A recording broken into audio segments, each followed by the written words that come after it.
দর্শক, শুরু করছি ইস্পাহানি মির্জাপুর চা মুক্তবাক। সাথে আছি আমি মাহমুদুর রহমান মান্না। আমাদের আজকের আলোচনার বিষয় কূটনৈতিক সমীকরণে টানাপোড়েন। আলোচনার জন্য উপস্থিত আছেন লেখক, গবেষক, কলামিস্ট, আন্তর্জাতিক সম্পর্ক ও ভূ রাজনীতি বিশ্লেষক জনাব আলতাফ পারভেজ। উপস্থিত আছেন দৈনিক সমকালের সহযোগী সম্পাদক শেখ রোকন। আপনাদের দুজনকেই স্বাগত জানাচ্ছি। জনাব আলতাফ পারভেজ, আপনাকে দিয়ে শুরু করি। এর আগেও একদিন এসেছিলেন, আপনাকে দিয়েই শুরু করেছিলাম বোধহয়, আমার মনে হয়। আর মানে যেভাবে ইয়েটা হেডলাইনটা করেছি, আজকে আমি নিউজ শুনছিলাম, এটা একদম সর্বশেষ নিউজ হেডিংটা করলাম। নিউজে দেখলাম যে চ্যানেল 24 যে নিউজ পড়ছে, তার ফার্স্ট নিউজটাই হচ্ছে আন্তর্জাতিক সম্পর্কের টানাপোড়েন দেখা দিচ্ছে ভারতের সাথে ব্যাপারটা নিয়ে। এবং সেটা আপনি বুঝতেই পারছেন, এখন পশ্চিমবঙ্গে ক্ষমতায় এসছে বিজেপি, শুভেন্দু অধিকারী মুখ্যমন্ত্রী বাংলাদেশ নিয়ে খুবই ফালতু আপত্তিকর মন্তব্য করেছেন অনেকগুলো। ইসরায়েল যেমন শিক্ষা দিয়েছে গাজাকে, মানে বাংলাদেশকেও এরকম করে শিক্ষা দেবে বলেছে। এর আগে একবার বলেছে বাংলাদেশকে ধ্বংস করতে ভারতের 4-5টা ড্রোনই যথেষ্ট। ইতিমধ্যে কুড়িগ্রামের রৌমারী সহ দেশের বিভিন্ন সীমান্ত দিয়ে পুশিনের চেষ্টা শুরু হয়েছে। মানে অনেক জায়গায় পুশির করবার চেষ্টা করছে। আজকেও দেখলাম কুড়িগ্রাম কি লালমনিরহাট কোন জায়গাতে মানে বিজেপি এলাকার জনগণকে নিয়ে পুশির প্রচেষ্টা রুখে দিয়েছে। মানে এই সব কিছু মিলে ধরেন, আমরা তো চাই প্রতিবেশী হিসেবে ভারতের সাথে সুসম্পর্ক, কিন্তু কোন দিকে যাচ্ছে এটা? ধন্যবাদ। আপনি বললেন কূটনীতিক সমীকরণে টানাপোড়েন। আমার তো মনে হচ্ছে এটা একটা উভয় দেশের সম্পর্কে একটা পেছন থেকে ছুরি মারা হচ্ছে। দেখুন, গত ফেব্রুয়ারিতে যে বাংলাদেশে যে নির্বাচন হলো, নির্বাচনের আগে কিছুদিন খারাপ ছিল সম্পর্কটা, দুই তরফেই উস্কানিমূলক কথাবার্তা ছিল, সেই কারণে খারাপ ছিল। কিন্তু নির্বাচনের পরে মনে হচ্ছিল সম্পর্কটা ভালো হচ্ছে, উভয় তরফ থেকেই একটা পজিটিভ ছিল সম্পর্ক ভালো করার, অন্তত পত্রপত্রিকায় সেরকমই অনুমান প্রকাশিত হচ্ছিল। কিন্তু এই পশ্চিমবঙ্গের নির্বাচনের পরে হঠাৎ করে মানে দিল্লি পশ্চিমবঙ্গ মিলে পুরো সীমান্তটায় উস্কানিমূলক তৎপরতা বেড়ে গেল। এখন তো একটা ত্রাস চলছে, আমি বলবো। প্রতি 24 ঘন্টায় গড়ে অন্তত 10 জায়গায় পুশিং হচ্ছে, এবং গত 8 মাসে প্রায় 2-3 হাজার মানুষ ঢুকেও গেছে বাংলাদেশে। এই মুহূর্তে অবশ্য বাংলাদেশের সীমান্তরক্ষীরা বেশ কড়া একটা বাধা দিচ্ছে, আমি বলব। তো বাধা দেওয়ার ফলে আরেকটা অমানবিক দৃশ্য দুনিয়াব্যাপী ছড়িয়ে পড়েছে, যে প্রচুর মানুষ শূন্য রেখায় আটকা পড়েছে, গ্রীষ্মের দিন রোদে পুড়ছে, বৃষ্টিতে ভিজছে। দৃশ্যগুলো তো মোটেই সুখকর নয়, খুবই খারাপ। আবার বাংলাদেশের দিক থেকে ব্যাপারটা এই জন্য বললাম ছুরি মারা হচ্ছে, বাংলাদেশের সীমান্তরক্ষীদের গত 55 বছরের ইতিহাসে নাকি এই মুহূর্তে সবচেয়ে বেশি মোবিলাইজ করতে হয়েছে সীমান্তে, প্রায় 60,000, এবং প্রতি 24 ঘন্টায় 4 শিফট করে এই পুরো 4,000 কিলোমিটার সীমান্তে পাহারা বসাতে হচ্ছে। বাংলাদেশের মানে ক্ষমতার সর্বোচ্চ সীমা এটা। ফলে এইভাবে তো আসলে দীর্ঘদিন পারা যাবেও না। এমনকি ভারতের দিক থেকে যেটা বাংলাদেশের জন্য বিব্রতকর, অস্বস্তিকর, যে একটা সীমান্ত বৈঠক হবে, সীমান্ত রক্ষী বাহিনী, দুই বাহিনীর নির্ধারিত বৈঠক, সেটার জন্য অপেক্ষা করা হয়নি, তার আগে এইভাবে পুশিন শুরু হয়ে গেছে। এবং যেটা মনে হচ্ছে যে এই পুশিন বাড়বে আরও। তো কেন এই অনুমান বিভিন্ন দিক থেকে করা হচ্ছে যে পুশিনটা তো আমরা যেটা দেখছি একটা মানবিক সংকট তৈরি করেছে, কিন্তু ভারত এটাকে একটা সামরিক পদক্ষেপ আকারে ব্যাখ্যা করছে। ভারতের বিভিন্ন থিঙ্ক ট্যাঙ্ক তারা বলছে এটা পোকা বাছাই করা হচ্ছে, এই ধরনের শব্দ ব্যবহার করা হচ্ছে। অর্থাৎ পোকা মানে যাদের পুশিন করা হচ্ছে এরা, এবং এই পোকা বাছাই করে ফেলা হচ্ছে যেখানে, সেটা হলো বাংলাদেশ। তারা মনে করছে পশ্চিমবঙ্গ, ত্রিপুরা, আসাম তাদের জন্য একটা বিশেষ নিরাপত্তা জোন, যেই কনসেপ্টটা তারা সম্প্রতি ডেভেলপ করেছে, সেখানে এই ধরনের মানুষ যারা তাদের ভাষায় অবৈধ বাংলাদেশি, যারা মূলত বাংলাভাষী এবং যাদের বড় অংশ মুসলমান, তাদেরকে এইভাবে পাঠিয়ে দিতে যাচ্ছে। তো এটা তো বাংলাদেশের জন্য চরম উদ্বেগের, কারণ এসআইআর এর মাধ্যমে প্রায় 30 লাখ মানুষকে তারা এইভাবে চিহ্নিত ভোটাধিকার বঞ্চিত করেছে, মানে এদের তারা অবৈধ নাগরিক হিসাবেই গণ্য করার দিকে যাচ্ছে। আসামে তো এনআরসির মাধ্যমে আরও 19 লাখ হয়ে আছে। তো সব মিলে এটা উদ্বেগের ব্যাপার। আমি শেষে যেটা বলতে চাই, মনে হচ্ছে পুশিনের মাধ্যমে বাংলাদেশকে অন্য কোনো বার্তা দেওয়া হচ্ছে, অন্য কোনো রাজনীতিক বার্তা আছে ভারতের এই পদক্ষেপে, যেটা নিয়ে আলোচনা হতে পারে যে এই বার্তাটা কি। মানে আমার মনে হচ্ছে এইটার পিছনে ভারত অন্য কিছু বলতে চাইছে বাংলাদেশে, হয়তো বলতে চাইছে, অনুমান করতে পারি আমরা যে বাংলাদেশের অভ্যন্তরীণ রাজনীতিতে আওয়ামী লীগের বিষয়ে কোনো তাদের প্রত্যাশা সেটা থাকতে একটা পারে। ভিন্ন সাবজেক্ট হয়ে যাবে হ্যাঁ, সম্ভবত। সম্ভবত চীনের সাথে বাংলাদেশ যে তিস্তা প্রকল্প নিচ্ছে সেই বিষয়ে হতে পারে, বা তুরস্কর সাথে যে সামরিক ঘনিষ্ঠতা বাড়ছে বাংলাদেশ, সেই বিষয়ে তাদের কোনো কথা থাকতে পারে। এই যে হঠাৎ পুশিন, এটা তো এটার নিশ্চয়ই একটা রাজনৈতিক তাৎপর্য আছে। এগুলো তো মিডিয়াতে আসছে, সোশ্যাল মিডিয়াতে বলছে, মানে কিন্তু এই সাবজেক্টের মধ্যে এটা বিষয়ের মধ্যে আমি এখন ঢুকতে চাচ্ছি না, আমাদের শোর মধ্যেই যাব, কিন্তু পরে আমি হ্যাঁ। একটু জানাব শেখ রোকনের কাছে হয়েছি। গতকাল দুটি সমকালে আপনার একটা কলাম ছাপা হয়েছে, হেডলাইন ছিল সীমান্তে পুশিন কিংবা আগুন নিয়ে খেলা। জি, খুব কড়া একটা হেডিং হয়েছিল, কিন্তু আগুন নিয়ে খেলা বলতে কি বোঝাতে চেয়েছেন একটু ব্যাখ্যা করবেন? আচ্ছা, এই কথাটা আসলে আমি লিখেছি, কিন্তু এইটা আসলে ফ্রন্টলাইন ম্যাগাজিন যে আছে, খুব ঐতিহ্যবাহী ম্যাগাজিন ভারতের, তারা এটা ব্যাখ্যা করছে যে এইটাকে ভারত তো একটা অভ্যন্তরীণ রাজনৈতিক লাভ পেয়েছে বাংলাদেশ বিরোধী কথাবার্তা বলে, মুসলমানদের অনুপ্রবেশকারী বলে। প্রথম তারা ত্রিপুরায় পেয়েছে, আসামে পেয়েছে, এবং সর্বশেষ তারা পশ্চিমবঙ্গে জয়টা পেয়েছে। তো এটার অভ্যন্তরীণভাবে তারা লাভবান হয়েছে, বিজেপি বিশেষ করে ক্ষমতাসীন। কিন্তু ফ্রন্টলাইন ম্যাগাজিন বলছে যে এইটার মধ্য দিয়ে তারা যদি এটা রিয়েলি সিকিউরিটি জোন মনে করে এই রাজ্যগুলোকে নানা কারণে, সেইটাকে স্থিতিশীল রাখাটা হচ্ছে জরুরি। এবং বাংলাদেশকে ফ্রন্টলাইন বলছে কোট আনকোট যে এটা নিছক প্রতিবেশী না, 8-10টা প্রতিবেশীর মতো না।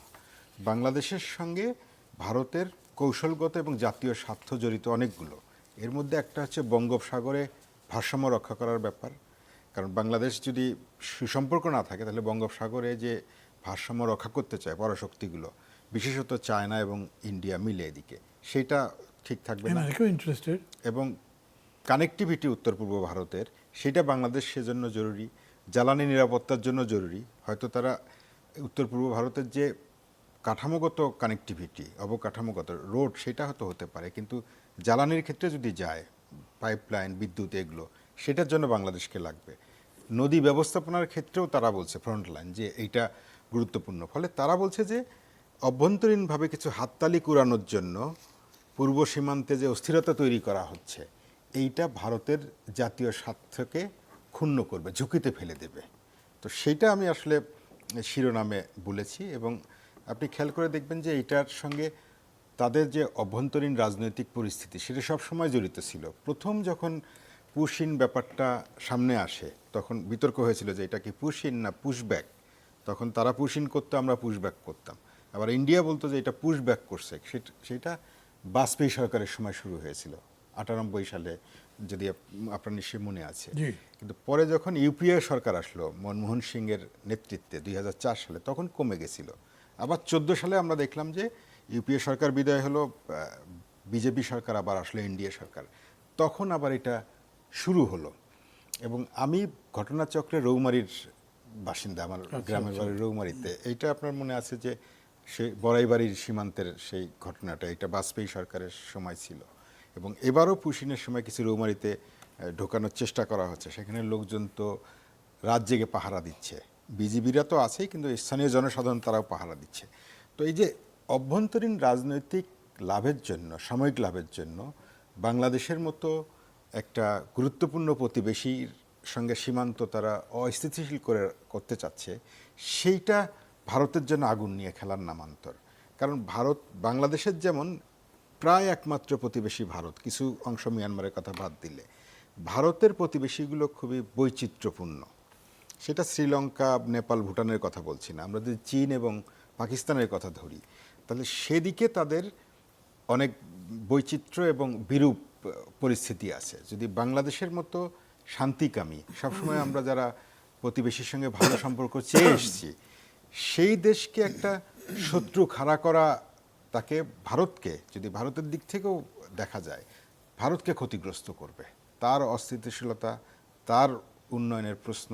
এবং বিজেপি যখন ত্রিপুরা, আসাম, পশ্চিমবঙ্গে ক্ষমতায় আসছে, সেখানে তো তাদেরকে উন্নয়ন দেখাতে হবে। মানুষ তাদেরকে ভোট দিয়েছিল উন্নয়নের কথা শুনে, কিন্তু তারা ক্ষমতায় এসেই রাজ্য সরকার যেভাবে শুভেন্দু অধিকারীর 9 তারিখে শপথ নিয়েই বলেছেন যে ডিটেনশন সেন্টার করা হবে, আপনার যাদেরকে তথাকথিত অনুপ্রবেশকারী তাদেরকে ধরে পুলিশে বা আদালতে না, বিএসএফের কাছে দিয়ে দেওয়া হবে, এগুলো ভারতের অভ্যন্তরীণ স্থিতিশীলতার জন্য ঝুঁকিপূর্ণ।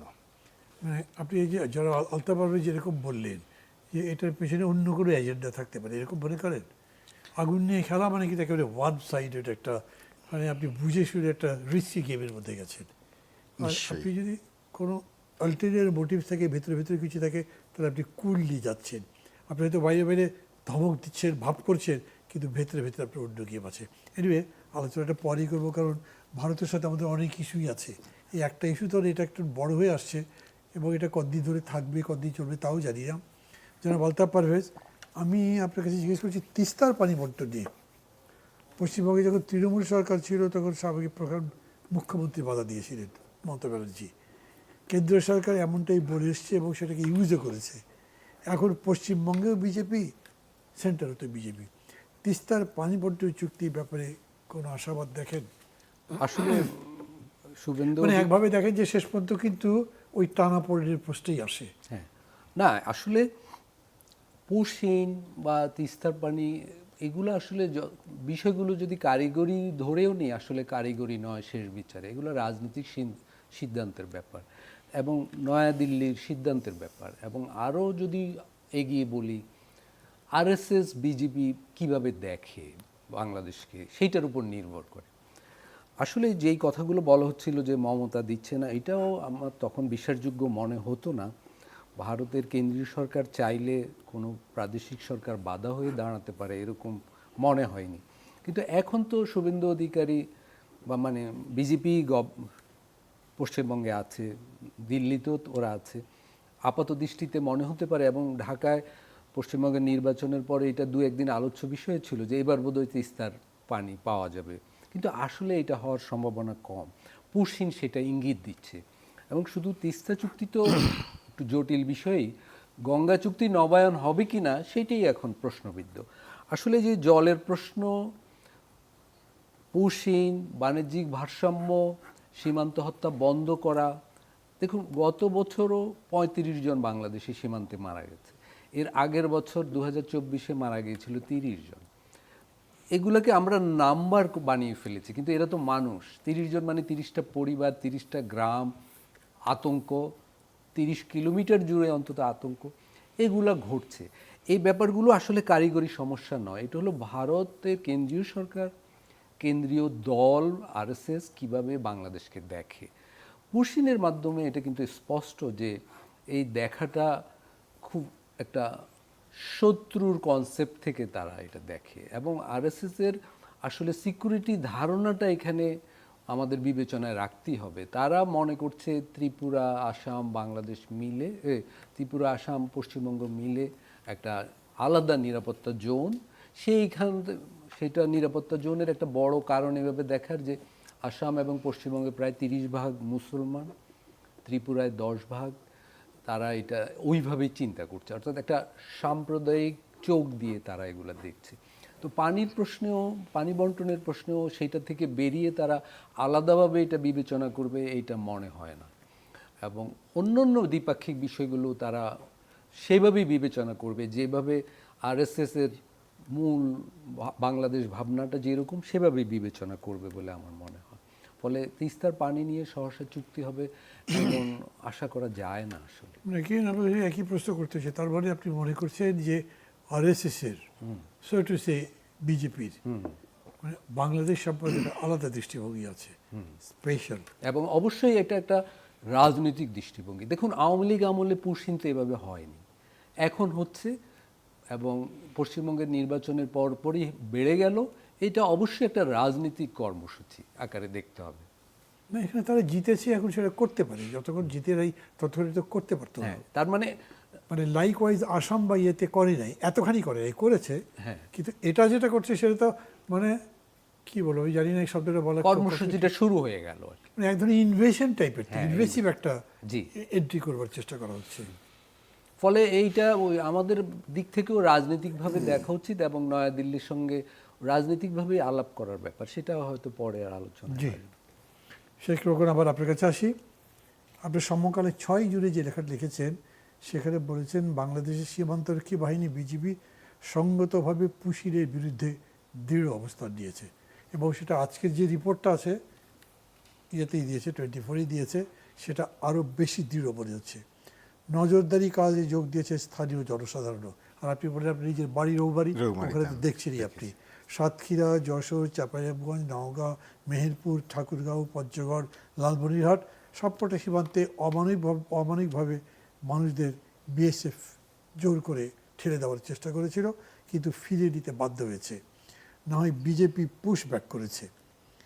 শনিবার বিজেপির এক সংবাদ সম্মেলনে জানানো হয়েছে আগের 24 ঘন্টায় বিভিন্ন সীমান্তে অবৈধ পুশিনের 8টি পৃথক চেষ্টা প্রতিহত করা হয়েছে। এই যে বাংলাদেশের পক্ষ থেকে পাল্টা জবাব দেওয়ার একটা চেষ্টা, এটা নিঃসন্দেহে ভারতের জন্য একটি বার্তা। আমি আবার বলি, এই যে চেষ্টা, এটা বাংলাদেশের পক্ষ থেকে ভারতের জন্য একটা বিশেষ বার্তা। বাংলাদেশ ভারত সম্পর্কের প্রভাব কী হতে পারে? ভূ রাজনীতিতে কোনো সংকট দেখেন নাকি? এইটা বাংলাদেশ ভারত যে সম্পর্ক, সেটা অনেক সময় অধ্যাপক ইমতিয়াজ আহমেদ বলতেন এটা অনেক সময়, যে এইটা আমরা যখন বিশ্ববিদ্যালয়ে পড়ি ওনার ক্লাসে উনি বলতেন যে এইটা একটা বিরিয়ানি কূটনীতির সম্পর্ক। মানে কোনো ইস্যু, হায়দ্রাবাদি বিরিয়ানিতে যেমন যত নতুন নতুন আইটেম আসছে সবগুলো দেয়া হয়েছে এর মধ্যে। উনি ঠাট্টা করে বলতেন যে মোবাইল ফোন ছাড়া বাকি সব কিছু এর মধ্যে দিয়ে পারে। বাংলাদেশ ভারত সম্পর্কটা তাই আপনি যদি স্বাধীনতার পর থেকে দেখেন, যে আমরা নদী নিয়ে আলোচনা শুরু করলাম, জিআরসি গঠন হলো 73 সালে, তো কিন্তু গত 55 বছরে এটা আমরা এই আলোচনা শেষ করতে পারিনি। আমাদের 74 সালে সীমান্ত চুক্তি হয়েছিল, সেইটা গত 55 বছরের মানে 50 বছরের পরে এসে রেটিফাই করতে হয়েছে আমাদের। আমাদের যে বাণিজ্য ঘাটতি, আমাদের ছিটমহলগুলো 47 সালের পরে এসে এই অনেক বছর পরে এসে করতে হয়েছে। তো ফলে কোনো কিছুর সমাধান হচ্ছে না, এবং এইটা একটা নিঃসন্দেহে রাজনৈতিক কৌশল। ভারতের আপনি দেখবেন অন্যান্য প্রতিবেশীর সঙ্গেও তাদের কূটনৈতিক কৌশলটা এরকমই, যে সব কিছু ঝোলায় রাখে, কোনো কিছুর সমাধান করে না। অথচ এইটা হওয়া উচিত ছিল এরকম। দক্ষিণ এশিয়ার দেশগুলো আমরা একসময় একটা দেশ ছিলাম, পাকিস্তান, ভারত, বাংলাদেশ বিশেষ করে। আমাদের দেশ ভাগ করেছি আমরা একটা রক্তাক্ত মুক্তিযুদ্ধের মধ্যে দিয়ে স্বাধীন হয়েছি পাকিস্তান থেকে। এখন আমাদের উচিত ছিল আসলে সমৃদ্ধি, শান্তি। অন্যান্য দেশ যেগুলো, ইউরোপের দেশগুলো শতবর্ষ ধরে তারা লড়াই করেছে, রক্তপাত ঘটিয়েছে, কিন্তু তারা এখন এক হয়ে সামনে এগিয়ে গেছে। আমরা যেটা ভাষাগত, সাংস্কৃতিক, খাদ্যাভ্যাস সব এক হওয়া সত্ত্বেও আমরা এটা করতে পারিনি। আমরা বরং পরস্পরের প্রতি একটা, বিশেষত বড় প্রতিবেশী যা আছে ভারত, ভারতের দিক থেকে আমরা দেখি যে সবসময় যেন শত্রুতাটা জিইয়ে রাখা, সংকটগুলো জিইয়ে রাখা। অথচ এটা সমাধান করে আমরা সামনে এগোতে পারতাম। আমরা যদি পানি সংকটের সমাধান করতে পারতাম, তাহলে আমরা হয়তো অভিন্ন নৌ চলাচলে উন্নীত হতে পারতাম। আমরা যদি সীমান্তগুলো, বাণিজ্য ঘাটতি, সীমান্ত সমস্যার সমাধান করতে পারতাম, তাহলে আমরা হয়তো একটা মুক্ত বাজার, অভিন্ন বাজার তৈরি করতে পারতাম। তো সেইটা আমরা করতে পারিনি, মূলত ভারতের সদিচ্ছার অভাবে দৃশ্যত, এবং এটাই প্রমাণ হয়েছে বিভিন্ন সময়। তো এইটা বাংলাদেশের দিক থেকে বার্তাটা হচ্ছে যে আমরা নিশ্চয়ই শান্তি চাই, আমরা নিশ্চয়ই একটা সৎ প্রতিবেশী সুলভ সহাবস্থান চাই। কিন্তু এবার যেটা হচ্ছে যে এই আপনি যে শব্দটা বলেছেন যে আগ্রাসনের মতো করলে হবে না। বাংলাদেশের এটা ছোট দেশ, ভৌগোলিক দিক থেকে সফট যাচ্ছেন বা সফট থাকার চেষ্টা করছেন, কিন্তু এখানে বার্তা যখন বলা হচ্ছে, আপনি লিখেছেন যেটা, তার মিনিংটা আমার কাছে এরকম লাগে যে ধরেন ওরা যখন বলছে যে ওইটা তো 4-5টা ড্রোন দিয়ে শেষ করে দিতে পারি, অথবা গাজার একটা কাহিনী বাড়াবো, সেই সময় পুশিন বাধা দেওয়া হচ্ছে, ব্যর্থ করে দেওয়া হচ্ছে এবং পাবলিক জয়েন করছে। ইটস এ বিগ নিউজ যে তোমরা যেটাই চেষ্টা করো না কেন, উইল বি রেজিস্টিং। এবং বাংলাদেশের আপনার ইতিহাস লেখাতে তাই কিন্তু বলে, তাই মনে হয়েছে। বাংলাদেশের ইতিহাসটা সেইটা বলে। আপনি দেখবেন যে আমাদের ইতিহাসের যতগুলো অধ্যায় আছে, ভারতের সঙ্গে বিভিন্ন সময় যে উত্তেজনা তৈরি হয়েছে, সেখানে বাংলাদেশ কিন্তু পিছু হটেনি। আমরা যদি আরও পেছনে যাই, 71-এ পাকিস্তানি একটা বাহিনী ছিল, খুব পেশাদার এবং নিয়মিত বাহিনী, তাকে আমরা লড়াই করেছি, তারও আগে ছিল। ফলে এই হুমকিগুলো শুধুমাত্র বাংলাদেশ সম্পর্কে ধারণা কম থাকার কারণে। আপনি ভারতের সঙ্গে আমাদের যে সীমান্ত উত্তেজনা এবং লড়াইগুলো হয়েছে বিভিন্ন সময়, রৌমারিতে বলেন, পাদুয়ায় বলেন, সেগুলোতে কিন্তু বাংলাদেশ সাথ দেয় নাই, সেটা মনে রাখা জরুরি। আমার আমি একটু মিস করেছি হয়তো। বাংলাদেশের সঙ্গে ভারতের যে সীমান্ত সংঘাত বিভিন্ন সময় হয়েছে, রৌমারিতে হয়েছে আমরা জানি, পাদুয়ায় হয়েছে, তো সেইটাতে বাংলাদেশ কখনো সাথ দেয়নি বাংলাদেশে। কারণ আমাদের যে ভূখণ্ড, এইটা আমরা আমি অনেক এটাই জানতে চাইছিলাম, আপনি কি এইটাই বলতে চেয়েছেন প্রথম লিখেছেন আগুন দিয়ে খেলা, তারপরে তো একটা স্পষ্ট জবাব দেওয়া হচ্ছে, বার্তা দেওয়া হচ্ছে। তার মানে কি দাঁড়াচ্ছে যে আমরা ছোট না বড় না কি সেটা তো পরের কথা, আমরা লিগ্যাল, আমরা জাস্টিফাইড আছি। অতএব তুমি এটা চাইছো, আমি কিন্তু অ্যাগ্রি করছি না, আই বি রেজিস্টিং। এই নিশ্চয়ই। মেসেজটা তাই হচ্ছে। এবং ভারতের সঙ্গে আমাদের সীমান্ত ব্যবস্থাপনা চুক্তি আছে। যদি কেউ বাংলাদেশি কেউ ওপারে থাকে বা ভারতীয় কেউ এপারে থাকে, তাদের বিনিময়ের একটা সুনির্দিষ্ট পদ্ধতি আছে, জি। আলোচনার মাধ্যমে কিভাবে হবে, সেইটা ভারত অনুসরণ করলেই হয়। কিছু বলবেন? হ্যাঁ, আমি এই যে আপনারা আমি রেজিস্ট্যান্সের কথা, বিরতিতে যাবো, তার আগে যদি এই ব্যাপারে শুধু হ্যাঁ অবশ্যই আমার একটা কথাই আছে, সেটা হলো আপনারা রেজিস্ট্যান্সের কথা বলছেন। একটা যেন বাংলাদেশের সীমান্তরক্ষী বাহিনী বা বাংলাদেশ সরকার স্থানীয় মানুষকে মোবিলাইজ করছে, ভারতের সীমান্তরক্ষীরাও করছে। আপনারা এর ভিতরে একটা সামাজিক প্রতিরোধের ব্যাপার বলছেন, আমি এটাকে চরম বিপজ্জনক মনে করছি। এই জন্য আসলে দু দেশের, নয়াদিল্লি সরকার বা ভারত রাষ্ট্র, বাংলাদেশ রাষ্ট্র এইটাই চায় যে জনগণকে জড়ানো এই ধরনের মানবিক সংকটে। তাহলে তাদের একটা জাতীয়তাবাদী রাজনীতিকীকরণ, এটাকে রাজনীতিক পণ্য করে তোলা, এটা তাদের সেই লক্ষ্যটা পূরণ হয়। অর্থাৎ যেই সংকটটা এখানকার রাষ্ট্র, ভারত রাষ্ট্র তৈরি করেছে, সেইটা জনগণকে সমাধান করতে দেওয়া। সীমান্তের তো কাঁটাতার আছে, কিন্তু এই কাঁটাতারকে যদি, রেড ক্লিফ লাইনকে যদি আমরা তার আগে ফিরে যাই 47-এর আগে, এই মানুষগুলো তো একই গ্রাম, একই সংস্কৃতি, এরা একই হাট বাজারে গিয়েছে, একই মসজিদে নামাজ পড়েছে, একই মন্দিরে গিয়েছে, একই পুকুরে গোসল করেছে। এখন আমাদের দুটো রাষ্ট্র, তার কর্তা ব্যক্তিরা চাইছে এই মানুষরা পরস্পরের বিরুদ্ধে দা, ছেনি, কোদাল নিয়ে নেমে পড়ুক। মানে দুটো রাষ্ট্র চাইছে বলতে পারি বাংলাদেশকে সেম বিষয়। না, আপনারা তো বলছেন যে স্থানীয় মানুষ প্রতিরোধ করেছে, ওই দিক থেকে ভারতও বলছে ভারতের স্থানীয় মানুষও পুশিনে সহায়তা করছে, এখানে পুশিন প্রতিরোধে সহায়তা করছে। ব্যাপারটা তো যে দু দেশের সীমান্তরক্ষীরা স্থানীয় মানুষকেও মোবিলাইজ করার চেষ্টা করছে, এবং তার মানে একটা জাতীয়তাবাদী উন্মাদনা। এবং আমি একটু বিরতি নিয়ে ঘুরে এসে এই ব্যাপারে কথা বলবো, আবার অন্য প্রশ্ন যেগুলো আছে সেটা নেব। দর্শক মণ্ডলী, বিরতি নিচ্ছি কিছুক্ষণের জন্য, ফিরবো কিছুক্ষণ পরেই। ফিরে এলাম ইস্পাহানি মির্জাপুর চা মুক্তবাকে। কথা বলছিলাম যারা আলতাফ পারভেজের কাছে, যে কথাটা আপনি বলতে দিয়েছিলেন ওটা যদি। হ্যাঁ, একটা হলো যে আমি যেটা বলছি যে এটা একটা মানবিক সংকট। মানবিক সংকটটা ভারতই তৈরি করেছে, কিন্তু এই সংকটের একটা সামরিক চেহারাও আমরা দেখছি। কিন্তু বাংলাদেশের, আমি বলবো, কোনো উস্কানিতে পা দেওয়া উচিত নয়। এই মানবিক সংকটকে সামরিকভাবে মোকাবেলা করতে গেলে এটা আরও জটিল হবে। বাংলাদেশের অবশ্যই সীমান্তে একটা সুরক্ষা প্রয়োজন, আরও শক্তিশালী করা প্রয়োজন, কিন্তু এইটাকে সমাধানের চেষ্টা কূটনীতিকভাবেই করতে হবে বাংলাদেশে। বাংলাদেশ তো বোধহয় তা করছেও, তারা চিঠি দিয়েছে। হ্যাঁ, সেইভাবে বাংলাদেশের এখন পর্যন্ত অ্যাপ্রোচ সেখানেই আছে, কিন্তু দিন যত যাবে উস্কানি বাড়বে, ফলে সেখানে একটা জনমনস্তত্ত্ব তো তেতে আছে সব দিকেই। ফলে একটা চাপ হয়তো বাংলাদেশ সরকারের উপর হবে, বাংলাদেশের সীমান্তরক্ষী বাহিনীর উপর হবে। বিশেষ করে যেটা আমি একটু আগে বলছিলাম বিরতির আগে, যে সাধারণ স্থানীয়দের জড়ো করার ভিতর দিয়ে ওই উত্তেজনাটা বাড়তে পারে, ওটা খুব ঝুঁকিপূর্ণ আমি মনে করি। বাংলাদেশের এই সীমান্তের মানবিক সংকট যেটা ভারত সৃষ্ট, সেটা বাংলাদেশের সীমান্তরক্ষী বাহিনী একদিকে, আরেকদিকে বাংলাদেশের পররাষ্ট্র বিভাগ, তাদেরই মোকাবেলা করা উচিত। এবং সেখানেই আমাদের সৃজনশীল নানা পথ বের করা উচিত। স্থানীয় মানুষকে লাঠিসোঁটা সহ মোবিলাইজ করার একটা ঝুঁকি আছে, কারণ এই দিক এবং ওই দিকের এই স্থানীয় মানুষরা বা একই সত্তা এক অর্থে, যদিও কাঁটাতারের বেড়া আছে, এদেরকে পরস্পরের বিপরীতে দাঁড় করিয়ে রাখা দীর্ঘমেয়াদে ঝুঁকিপূর্ণ আমি মনে করি। শেখ রকম কিছু বলবেন? Same point. হ্যাঁ, আমার কাছে মনে হয় যে এটা ঝুঁকিপূর্ণ সন্দেহ নাই, কিন্তু বাংলাদেশের করণীয় কি?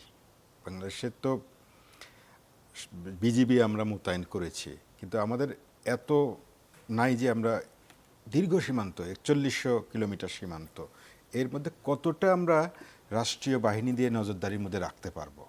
এটা ঠিকই যে লাঠিসোঁটা নিয়ে থাকা ঠিক না, কিন্তু বাংলাদেশের জনগণের তো সজাগ থাকতে হবে এবং খবরাখবর নজরদারির ক্ষেত্রে সহযোগিতা করতে পারে।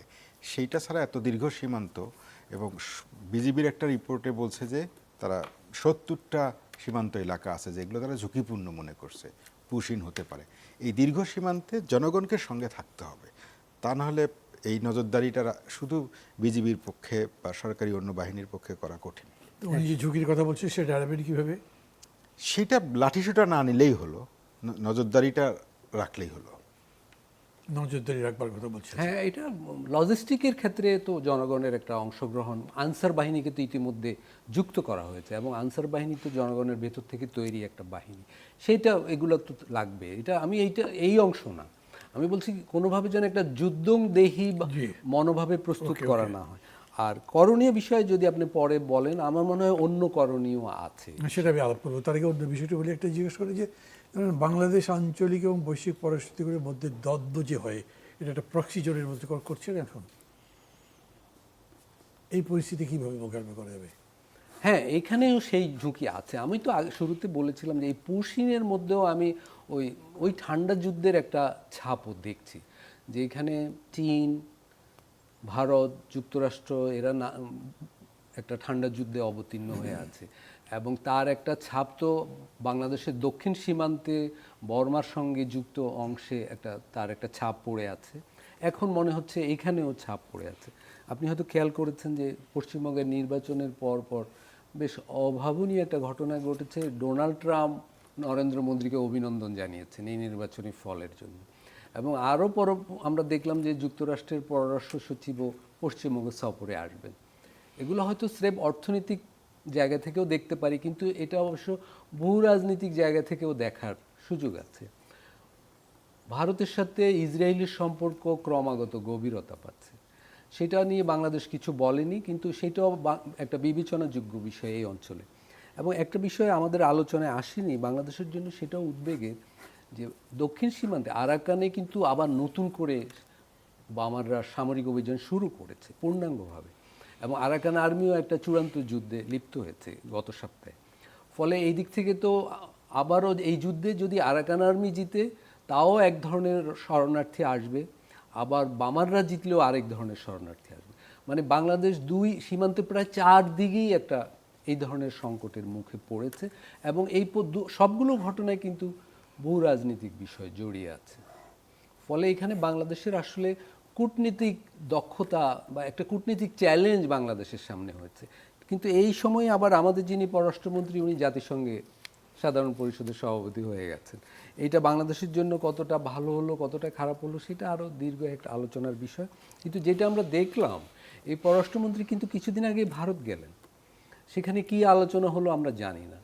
একটু পরেই কিন্তু এই সীমান্ত পুশিন সংকট বেড়ে গেল, যদিও ওনার সাফল্যের কথাই আমরা শুনছি বিভিন্ন বিষয়ে।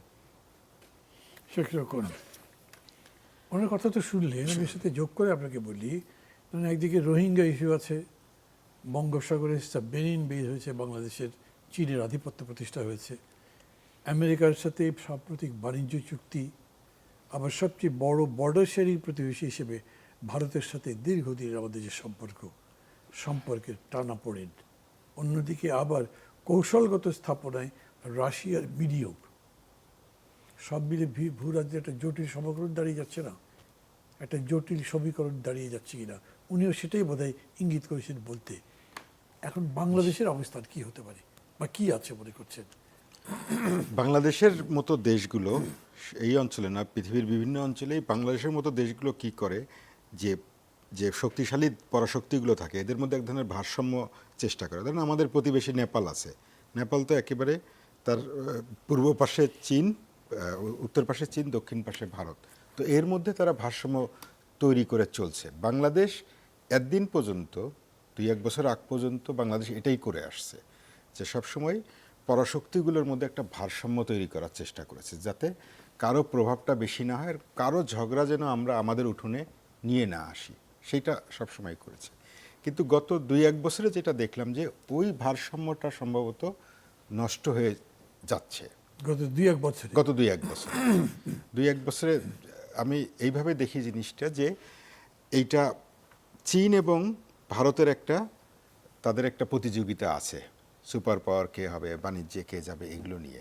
সেইটা আমরা চীন এবং ভারতের প্রতি মানে এই কনটেক্সটে যদি বলেন, এই উপমহাদেশের কনটেক্সটে, তাহলে হয়তো আছে, কিন্তু গ্লোবাল পলিটিক্সে চীন ভারতের প্রতিদ্বন্দ্বিতা আছে বলে মনে করেন? বাজার, ওর সবচেয়ে বৃহত্তম বাজার তারা, দুজনেই প্রায় 150 কোটি জনগোষ্ঠী, যে কারণে ইউরোপ, আমেরিকা তারা এই দুটো, তারপরে কোয়াডের যে চুক্তিটা রয়েছে অস্ট্রেলিয়া, জাপান এবং ভারতের সঙ্গে মিলে, তো সেদিক থেকে দেখলে বাংলাদেশের আগে যেটা করত, যে বাণিজ্য দুই পাশেই তারা করত, অস্ত্র দুই পাশেই তারা চেষ্টা করত, কিন্তু গত 2-1 বছরে যেটা দেখা গেল, যে হঠাৎ করে প্রতিবেশী ভারতের সঙ্গে আমাদের সম্পর্কটা তিক্ত হয়ে গেল অনেক। সেইটা তখন যে শূন্যস্থান তৈরি হলো, সেখানে অন্য দেশগুলো আসা শুরু করলো। পাকিস্তান অনেক বেশি ঘনিষ্ঠ হয়ে গেল বাংলাদেশের, তুরস্ক বাংলাদেশে আসা শুরু করলো, প্রতিরক্ষা সহযোগিতা করতে চায় তারা। এই জায়গাগুলো আমার মনে হয় ভারসাম্য নষ্ট করে দিচ্ছে। বাংলাদেশের এখনও সময় আছে দুটো কাজ করার। একটা হচ্ছে পরাশক্তিগুলোর সঙ্গে সম্পর্কের ক্ষেত্রে ভারসাম্যটা ফিরিয়ে আনা, দ্বিতীয় হচ্ছে কোনো কিছু গোপন না করা। আমাদের মতো দেশের ক্ষেত্রে এমনি যারা জানার তারা তো জেনে যায়, কিন্তু আলতাফ ভাই বলতেছিলেন যে চীনে গেলেন পররাষ্ট্রমন্ত্রী, কি কথা হলো আমরা জানি না, ভারতে গেলেন কি কথা হলো আমরা জানি না, বাণিজ্য চুক্তি হয়েছে আমেরিকার সঙ্গে, সেটা নিয়ে অনেক কথা শোনা যায়। এগুলো সব পররাষ্ট্রমন্ত্রী এমনি একটু ফিশি টাইপের, তো উনি কি কি করেন তা তো আমরা সব জানতে পারি না। কিন্তু এইটা জানানো উচিত জনগণকে। বাংলাদেশের জনগণ খুবই রাজনীতি সচেতন, কিন্তু এটা যদি গোপন রাখা হয় তাহলে গুজব এবং নানা ষড়যন্ত্র তত্ত্ব এগুলোর ডালপালা মেলার সুযোগ তৈরি হয়, যেটা আমাদের অভ্যন্তরীণ যে ঐক্য, সংহতি এবং শক্তি বাংলাদেশের জনগণের, সেটাকে নষ্ট করে দেবে। তো ওই দুটো কাজ আমি দেখি। একটা হলো ভারসাম্যটা ফিরে আনতে হবে, আমরা কারো বেশি বন্ধু বেশি শত্রু হওয়ার দরকার নেই, অন্যদের ঝগড়ার মধ্যে আমরা না যাওয়া, আমাদের হিসাবগুলো বুঝে নেওয়া এবং হিসাব ঠিকমতো কষা। দ্বিতীয় হচ্ছে যে পররাষ্ট্র বিষয়ক যে নীতি চর্চা, সেগুলোকে জনগণকে জানানো, স্পষ্ট রাখা, স্বচ্ছ রাখা এবং এটা নিয়মিতভাবে জানানো যে আমরা এটা করতে চাচ্ছি। তাহলে এটা আমার মনে হয় এটা সমাধান। যারা বলতে পারবে, কিছু বলবেন? হ্যাঁ, উনি কিন্তু একটা স্পষ্ট একটা লাইনের মতো করে বলে ফেলেছিলেন প্রথম উনি। হ্যাঁ, আমার আসলে প্রত্যাশা হিসাবে তো এটা খুবই ভালো, শ্রুতিমধুরও শোনায়। আমি এটার পক্ষে যে ভারসাম্য রক্ষা করে চলতে হবে। কিন্তু দেখুন, ভারত যখন ইসরায়েলের সাথে চুক্তি করে, মুসলিম প্রধান দেশ হিসেবে বাংলাদেশের জন্য এটাকে তো বাংলাদেশের জন্য অসুখীমূলক, কিন্তু বাংলাদেশ তো আপত্তি করেনি। এটা ভারতের স্বাধীন দেশ হিসাবে এই অধিকার আছে। কিন্তু বাংলাদেশ যদি আজকে তুরস্কের সাথে কোনো সামরিক সরঞ্জাম প্রকল্পে যায়, ভারত কেন এটা আপত্তি করবে? বা বাংলাদেশ যদি কথার কথা বলছি কোনো পাকিস্তানের সাথে বা চীনের সাথে কোনো সামরিক সহায়তার সম্পর্কে এগোয়, ভারত এটা উষ্মা করার কি সুযোগ আছে? বাংলাদেশ তো একটা স্বাধীন সার্বভৌম দেশ। ভারত তো চীনের সাথে নানা ধরনের বিষয়ে সম্পর্ক করতে চায়।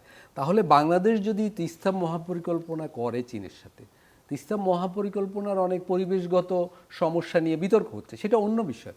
কিন্তু বাংলাদেশ যদি বুঝে শুনেই এটা করতে চায়, তাহলে ভারতের কেন এখানে আপত্তি থাকবে? মানে আমার কথা হলো যে আসলে বাংলাদেশ শেষ বিচারে হয়তো ভারসাম্য রক্ষা করে থাকতে পারবে না, কিন্তু ভারসাম্য রক্ষা করার চেষ্টা করাই কাম্য। কিন্তু এটা তো পারা কঠিন যদি পাশের একটা বৃহৎ উনি যে কথাটা বললেন না, আজকে পত্রিকাতে নিউজ হয়েছে যে আমাদের প্রাইম মিনিস্টার যে টার্কি যাবেন, টার্কির সাথে একটা ডিফেন্সের কোনো চুক্তি হবে এরকম কথা বলা হয়েছে। উনি বলছেন যে এই সম্পর্ক, ওনার কথা বলতে এই সম্পর্ক নিশ্চিতভাবে বাংলাদেশের সাথে ভারতের সম্পর্ক নষ্ট করবে, ব্যারাজটা থাকবে না, তাই তো বলতে চাচ্ছি। এখন এইটা যদি হয়, বাংলাদেশের তো সামরিক সক্ষমতা বাড়ানোর প্রয়োজনীয়তা আছে এই যুগে, যেখানে পাকিস্তান, বর্মা, ভারত সবাই সক্ষমতা বাড়াচ্ছে। এখন বাংলাদেশ একটা স্বাধীন দেশ হিসাবে এরকম সিদ্ধান্ত নিতে গেলে ভারত যদি আপত্তি করে, তাহলে করণীয় কি? করণীয় তো আমি বলবো যে বাংলাদেশের সকল রাজনৈতিক দলের এইসব বিষয়ে একটা ঐক্যমত থাকা উচিত। ওই ঐক্যমতের উপর দাঁড়িয়ে এগুলো না করলে কোনো একটা সরকারের পক্ষে এটা করা মানে বিপদে পড়া। আমি বলবো বিএনপি এখন সেই ধরনের বিপদে রয়েছে। এই যে পুশিন হলো, এই সমস্যাটা তো বিএনপির সৃষ্ট নয়, কিন্তু বিএনপি এখন এই মুহূর্তে গুরুতর এক বিপদে পড়ে গেছে। যুক্তরাষ্ট্রের সাথে যে বাণিজ্য চুক্তি, সেটা গোপনে করা হয়েছে, অন্যায় হয়েছে, ক্ষতিকর হয়েছে, আগের সরকার করে গেছে বিএনপির সামনে, সেটাও একটা চুক্তি। এখন বিএনপি এটা বাতিল করা, অনেকেই বাতিল চাইছেন এবং ন্যায়সঙ্গতভাবে চাইছেন, কিন্তু এর ভিতরেও কিন্তু একটা বহু রাজনৈতিক ঝুঁকি আছে। নতুন সরকারের জন্য সেটাও একটা বড় ঝুঁকি।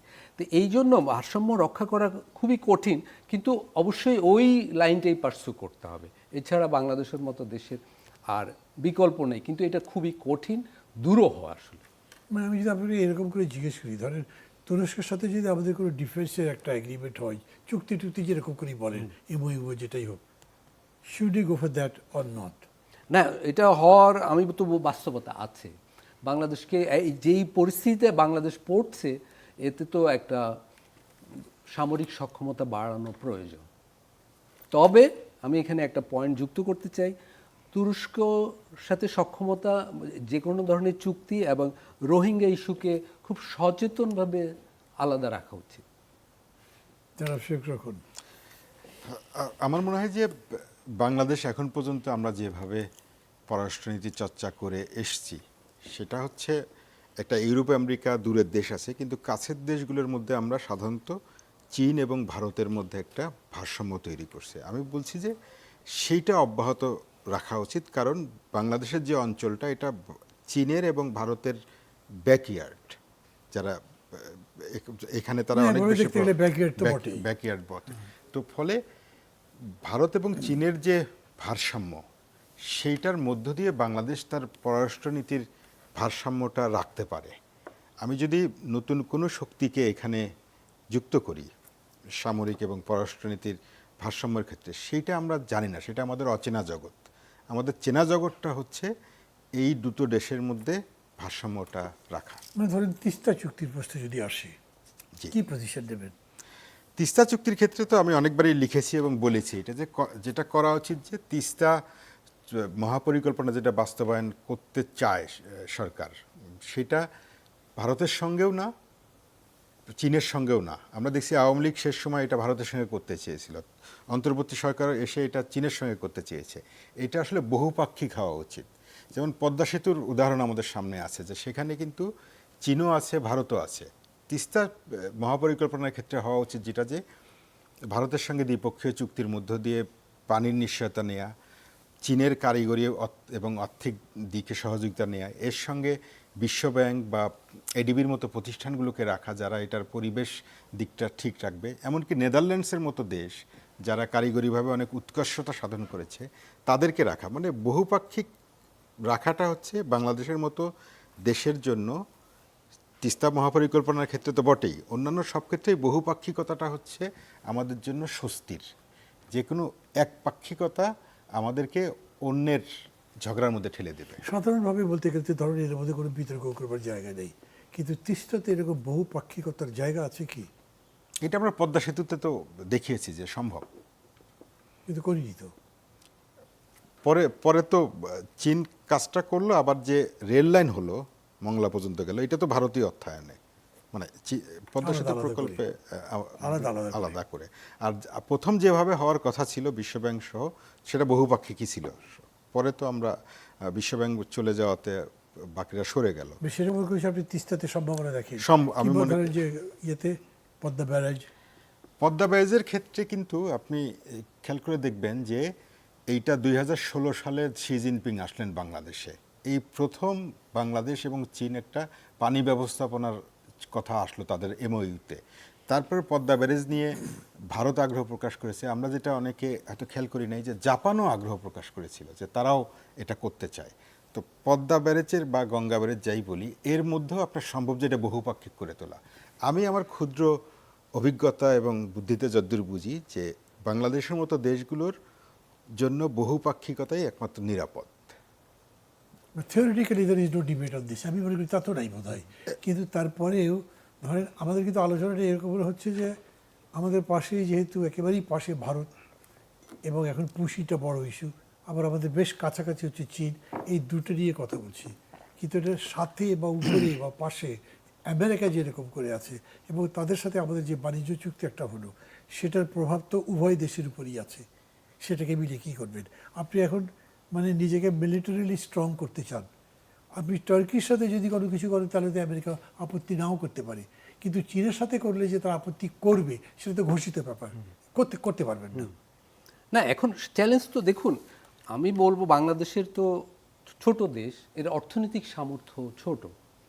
বাংলাদেশ ব্যাপকভাবে সামরিকায়নের পথে এগুক, এটা কেউই চাইবে না, কারণ তাহলে বাজেটটা দরিদ্র মানুষের দিক থেকেও সামরিক দিকে যাবে। বাস্তবও না। হ্যাঁ, বাংলাদেশে এটা পারবে না। ভারত চীন কারোর সাথে পাল্লা দিয়ে তো বাংলাদেশ সামরিকায়ন সম্ভব না।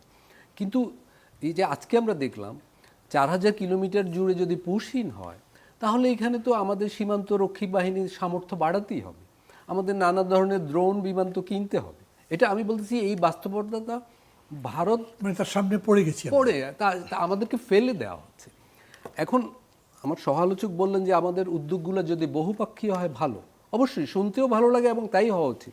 কিন্তু যে দেশের, আমি ভারতের কথা বলছি, যে দেশের নির্বাচিত নেতারা বা গুরুত্বপূর্ণ নেতারা মনে করে বাংলাদেশকে আমি 2 দিনে ধ্বংস করে দেব, এই পোকামাকড় যারা মনে করে আমরা তাদের নিরাপত্তা থ্রেট, এক সময় এই ভারতই আমাদের মুক্তিযুদ্ধে সহায়তা করেছে, সেই সহায়তার জন্য তারা গর্বও বোধ করে এবং সেই সহায়তাটা তো বাস্তব, সত্য, মিথ্যাও নয়।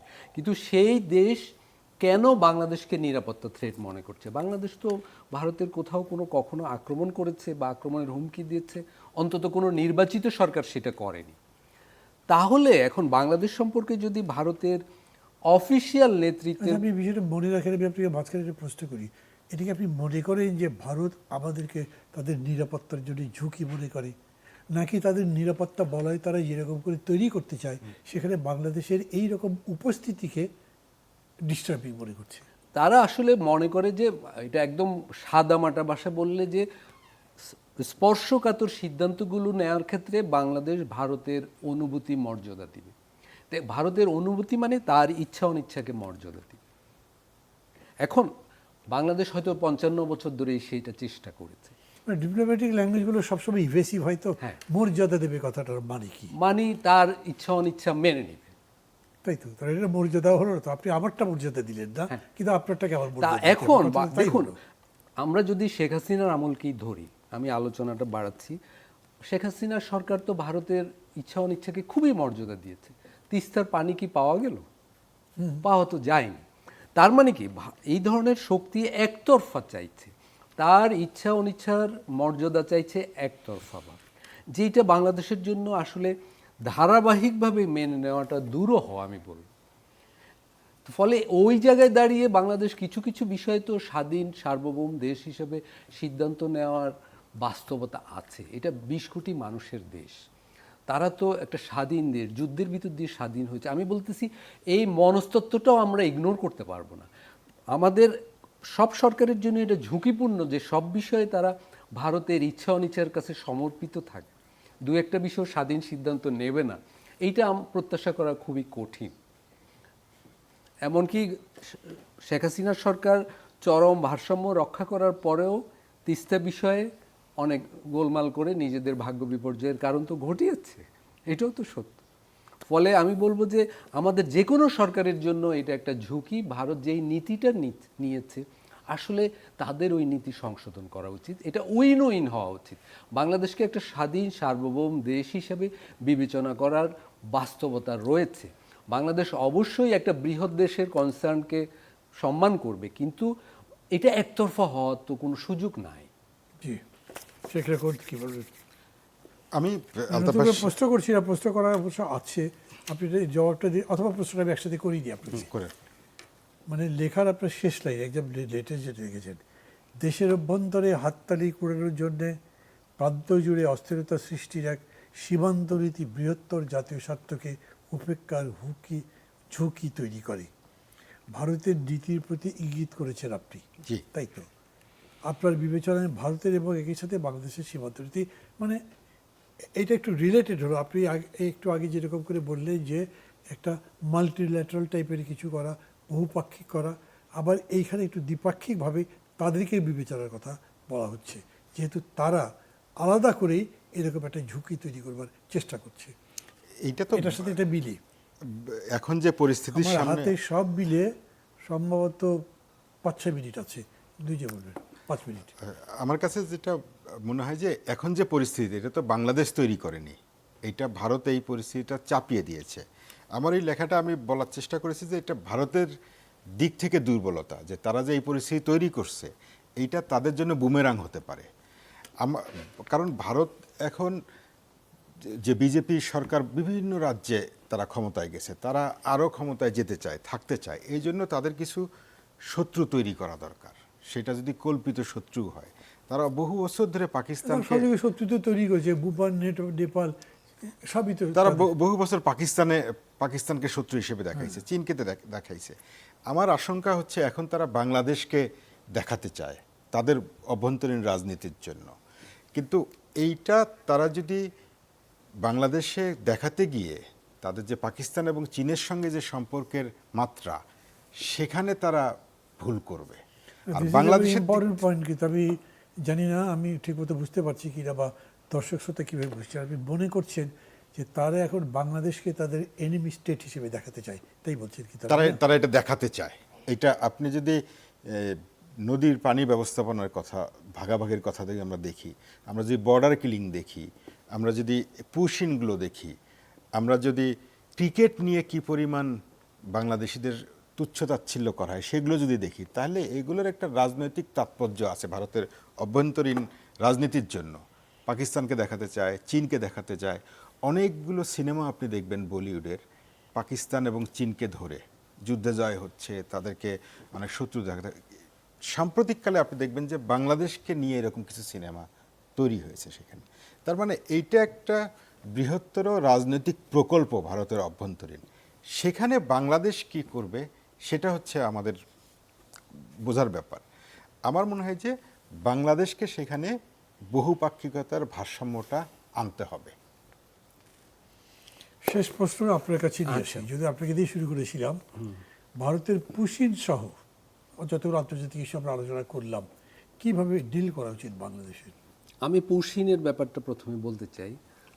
এই যে সীমান্তে একটা মানবিক বিপর্যয় ঘটিয়েছে, মানুষ জিরো লাইনে এসে দাঁড়িয়ে থাকছে, সীমান্তের ওদিকে কিন্তু নানাভাবে বিএসএফ মানুষ জড়ো করে রেখেছে, দেখাও যাচ্ছে। এগুলো বাংলাদেশের অবিলম্বে এখানে যারা বিদেশি রাষ্ট্রদূত আছে তাদের নিয়ে দেখানো উচিত। বাংলাদেশের বিষয়টা আন্তর্জাতিকীকরণ প্রয়োজন। এখানে বিশ্বে যে মানবাধিকার বিষয়ক সংগঠন আছে তাদেরকেও এই পরিদর্শনের জন্য আমন্ত্রণ জানানো উচিত। দেখুন, যখন রোহিঙ্গারা ঢুকছিল এখানে, সারা বিশ্ব চিৎকার করে বলেছে যে এদের আশ্রয় দাও। তারা রোহিঙ্গাদের বিষয়ে কাতর হয়েছে, খুবই ন্যায্য এটা। তো এখন এই যে সীমান্তে যে মানুষগুলো, এরা কোন দেশের নাগরিক সেটা আমি বলছি না, আমরা জানি না, আপনিও জানেন না, আমরাও জানি, কিন্তু এরা তো মানুষ। এরা অবশ্যই হয় বাংলাদেশের মানুষ বা ভারতের মানুষ। তাহলে এই বিপর্যয়টা দেখানোর জন্য বাংলাদেশের যে দেখো ভারত প্রক্রিয়া বাদ দিয়ে, ভারতের সাথে তো বাংলাদেশের এই ধরনের বিষয়ে চুক্তি আছে, আমার সহ আলোচক বলেছেন, ভারত এই ধরনের মানুষের তালিকা দিতে পারত, বাংলাদেশ যাচাই বাছাই করতে পারত, তারপর একটা মীমাংসা হতে। অন্যান্য অনেক দেশ থেকে আমরা নিয়ে আসছি। তো সেইটা না করে এই যে মানুষকে ঠেলে দেওয়া হচ্ছে, বাংলাদেশ তো এটা অনেক মাস ধরে প্রতিরোধ করতে পারবে না, আমাদের সীমান্ত সেই ক্যাপাসিটি নেই। তাহলে বাংলাদেশের আন্তর্জাতিক সমাজকে এখানে ডেকে দেখানো উচিত। সাহায্য চাওয়া উচিত। এটা হলো পশ্চিম বিষয়। নদীর পানির বিষয়ে আমার মনে হয় আমাদের যথেষ্ট শিক্ষা হয়েছে। 55 বছরে মাত্র একটা নদী নিয়ে আমরা চুক্তি করতে পেরেছি, সেইটাও এই বছর মেয়াদ শেষ হবে এবং সেটা রিনিউ হবে কিনা বাংলাদেশ জানে না এবং বর্তমান বাস্তবতায় সম্ভাবনা কম। তাহলে এই বিষয়ে বাংলাদেশেরও এই বিষয়ে জাতিসংঘে যাওয়া উচিত। আসলে যেহেতু নদীর পানিতে বাংলাদেশের হিস্সাটা আন্তর্জাতিক প্রায় সকল আইনে ন্যায্য, বাংলাদেশের এই বিষয়ে আন্তর্জাতিক সমাজের কাছে সাহায্য না চেয়ে আসলে কোনো উপায় নেই। তৃতীয়ত পদক্ষেপটা আমি বলবো দেশের ভিতরে। দেখুন, একটা বিভক্ত জাতি তার কোনো অধিকারই আদায় করতে পারবে না। শেষ করতে হবে। তাহলে আমি বলবো পার্লামেন্টে এ নিয়ে সব দলের আলোচনা হওয়া উচিত এসব বিষয়ে। কিছু বলবেন? হ্যাঁ, আমি একমত যে আধা মিনিটের একটা মধ্যে রাজনৈতিক ঐক্যমত্য দরকার, পার্লামেন্টের ভেতরে এবং বাইরে আলোচনা করা দরকার, খোলাখুলি নাগরিক সমাজের সঙ্গে আলোচনা করা দরকার যে এই পরিস্থিতি আমরা কি করব। ধন্যবাদ জনাব আলতাফ পারভেজ, ধন্যবাদ শেখ রুকান। ইস্পানি মির্জাপুর চাপ মুক্তবাক শেষ করতে যাচ্ছি। দর্শক মণ্ডলী, মাঝে মাঝে আমাকে কেউ প্রশ্ন করেন যে আগে আপনি প্রত্যেকটা অনুষ্ঠানের শেষে একটা কনক্লুসিভ কিছু কথা বলতেন, আজকাল যে বলেন না। কিন্তু কী হয়েছে, এখন আমি দেখি যারা আলোচনা করতে আসেন তারা এত চমৎকার বলেন, আমার নিজেরই শুনতে ইচ্ছে করে। কখন বলবো সে বলবার সময় থাকে না, আজও আমার হাতে সময় নেই। কিন্তু বিষয়টা খুবই গুরুত্বপূর্ণ এবং শেষ তারা দুজন মিলেই যা করেছেন, আমরা দীর্ঘদিন ধরে তো এই পরিস্থিতি সাস্টেইন করতে পারবো না। তাহলে আমরা যে যুদ্ধ দিয়ে মনোভাব দেখাবো, একটা গরম দেখাবো, এরকম নয়, বরঞ্চ আমাদেরকে এটাকে ডিপ্লোম্যাটিক্যালি যেতে হবে, কূটনৈতিকভাবে যেতে হবে, আন্তর্জাতিকভাবে যেতে হবে, আর জাতীয়ভাবে যেতে হবে। সমস্ত রাজনৈতিক দলকে একসাথে করে এই পরিস্থিতি একটা অ্যামিকেবল সেটেলমেন্ট করবার জন্যে। ভালো থাকবেন সবাই, খোদা হাফেজ।